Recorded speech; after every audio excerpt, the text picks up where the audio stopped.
Quick video on what to expect from bigger fab shops like the Railroad or Cat Supplier. This is a quality control report from the Cat Supplier.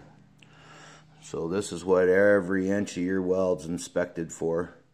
Undersized fillet, concave, convex, porosity, undercut, cracks, ropiness, overlap, fusion at the toe, crater filling, and then you got a section 2, which is roughness, cleaning, weld repair, tie-ins.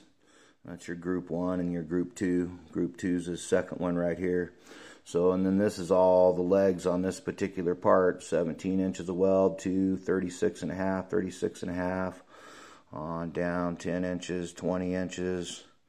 Ends up being a total of 431 and a half inches basically. I'm not sure why the phone's not focusing in on that, but yeah, 431.3 inches is what was on that. So, and then they do defects per 1,000 inches of weld. You get an average. So I had 3 inches of defect in group 1.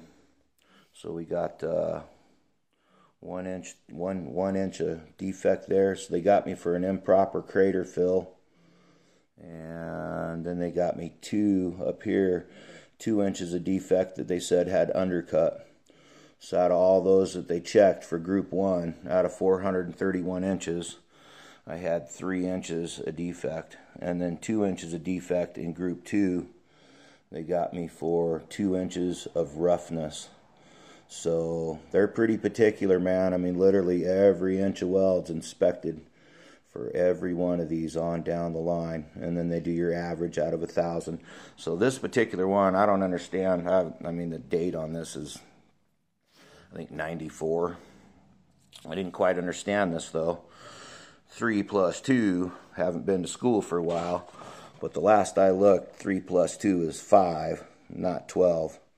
But they put me down for 12 inches of defect per 1,000 inches of weld, which is really good. That's really low. Most of the people at the supplier, they were lifers, lived there in the area all their lives, and they didn't really care. You're supposed to stamp your parts when you're done, so if they have a problem in the field, they can trace it back to the supplier that built it and, you know, kind of try to figure out what's going on. But most of the people out there, they were just lifers. They didn't care. They didn't stamp their parts. They didn't want anybody to know it was theirs. That's why they didn't stamp it, because they'd do a half-assed job. But most of the people most of them other people in there, they were like in the 60 to 90 inches of defect per 1,000 inches of weld. I actually had one that was 4 inches of defect per 1,000 inches of weld. That was the lowest one that I ever had in the 7 years I was there.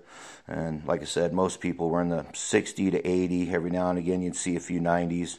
They just didn't care, didn't stamp their parts or anything. But if you're hiring on with a big fab shop or something, Railroad, Cat Supplier, whatever, man, this is the kind of stuff you can expect out of quality control. They're going to monitor every inch of weld you do.